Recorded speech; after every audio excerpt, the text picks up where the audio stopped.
Being the firstborn son is unlike any other position in the family. From the very moment you are born, a set of invisible expectations is placed upon your shoulders. Expectations that often go unnoticed by others, but are felt deeply by you. Parents, consciously or unconsciously, look to you to set the standard.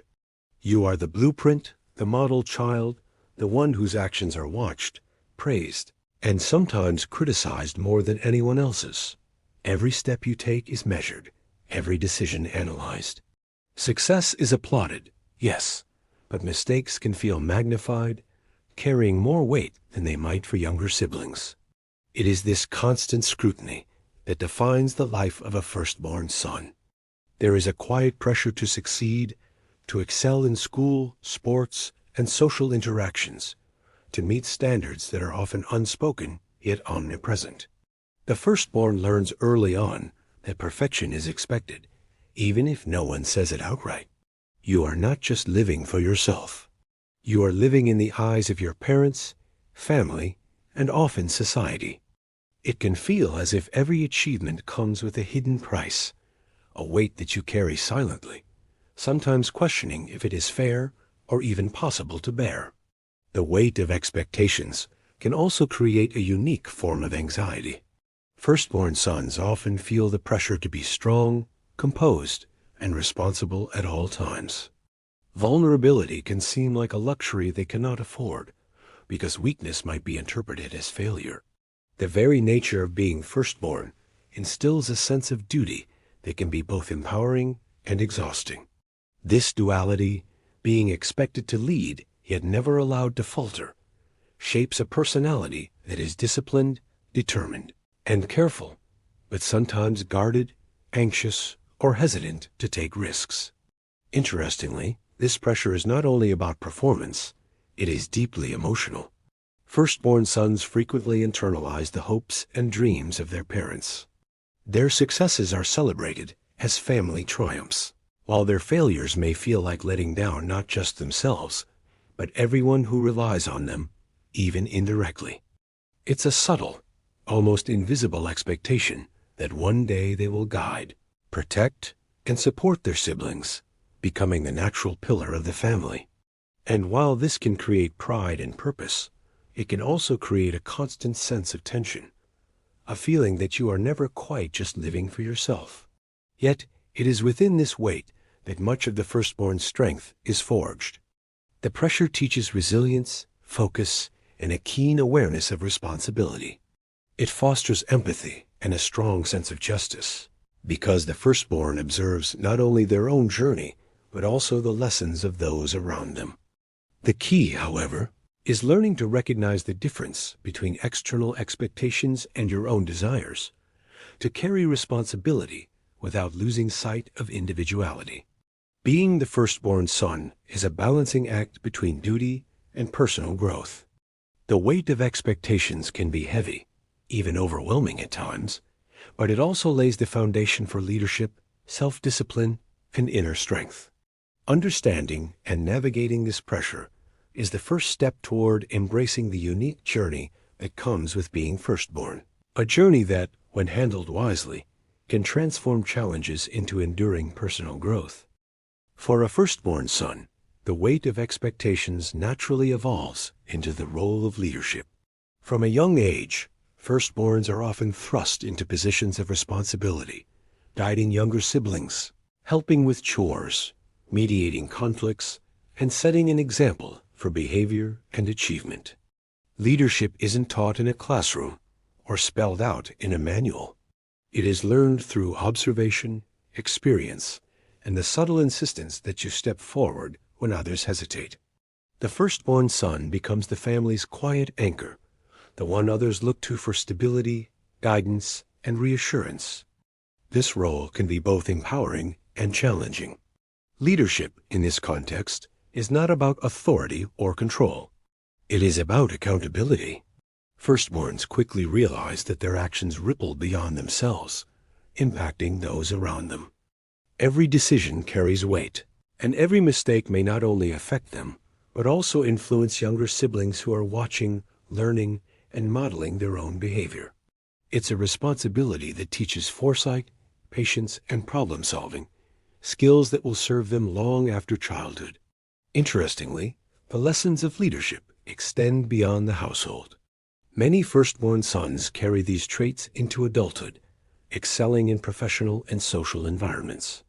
They often emerge as natural organizers, mediators, and mentors, comfortable taking initiative and guiding others. Yet this early immersion in responsibility can also lead to high self-expectations.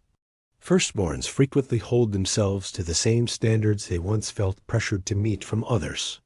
The line between self-motivation and self-criticism can blur, demanding both discipline and self-awareness to navigate effectively.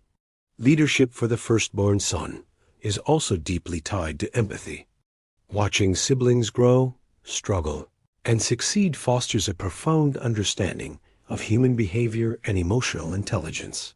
A firstborn learns to listen, to anticipate needs, and to support others without overshadowing them. They understand the delicate balance of offering guidance while allowing space for independence. This early development of emotional leadership often becomes a defining characteristic, influencing relationships, careers, and personal growth throughout life. However, the responsibility can sometimes feel isolating.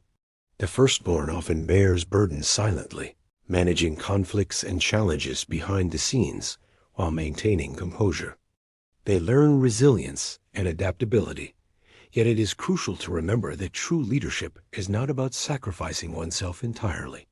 Balancing the guidance of others with care for one's own ambitions and well-being is a lesson that every firstborn must gradually discover. Ultimately, the role of leadership is a gift as much as a challenge. It shapes the firstborn into someone capable, dependable, and perceptive, qualities that extend far beyond childhood. The responsibility teaches lessons about integrity, discipline, and compassion that remain invaluable throughout life. Embracing these duties, while simultaneously honoring one's personal journey, allows the firstborn son to grow into a leader not only by expectation, but by choice. For the firstborn son, the journey doesn't end with responsibility or leadership.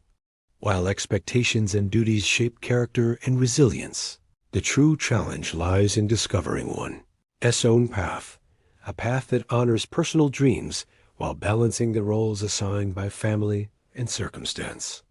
Growing up as the eldest often means learning to prioritize others, to guide and protect, and to meet the standards set by parents and society. But at some point, the firstborn must step beyond these inherited expectations and ask, who am I, and what do I truly want? Finding this path is rarely straightforward. The firstborn son has often internalized the hopes and ambitions of those around him. Every choice is filtered through the lens of duty. Career decisions, lifestyle choices, and even relationships can feel weighed against the responsibility to lead, protect, or set an example. It can create tension, a quiet internal struggle between fulfilling external obligations and pursuing personal fulfillment. Many firstborns experience a subtle fear of disappointing those who depend on them, making self-discovery a careful, sometimes hesitant journey. Yet, embracing one's own path does not mean abandoning responsibility. In fact, the most powerful growth occurs when firstborns learn to integrate duty with personal ambition. They recognize that their role as a guide and protector need not limit creativity, passion, or independence.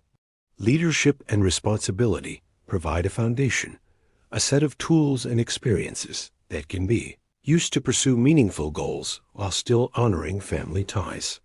True fulfillment comes when responsibility becomes a choice, not a burden. Self-discovery for the firstborn son often involves courage, the courage to take risks, to fail, and to redefine success on one's own terms. It may involve exploring new careers, hobbies, or perspectives that were previously sidelined in favor of duty. It may mean learning to say no, to delegate, or to step back from situations that demand perfection. These moments of independence are crucial, for they allow the firstborn to cultivate identity, confidence, and personal satisfaction, while maintaining the leadership qualities honed over a lifetime. The journey of finding one's own path is also deeply introspective. It requires reflection on values, strengths, and desires, as well as an honest acknowledgement of fears and limitations. The firstborn son learns to balance ambition with empathy, independence with responsibility, and leadership with self-compassion. This balance is delicate but transformative, shaping a life that is both fulfilling personally and beneficial to others. Ultimately, the firstborn's journey is a story of integration. It is about transforming the weight of expectations into strength, shaping responsibility into wisdom, and merging leadership with authenticity. By embracing their own path, firstborn sons discover that the greatest achievement is not merely meeting the standards of others, but cultivating a life that reflects both their potential and their true self.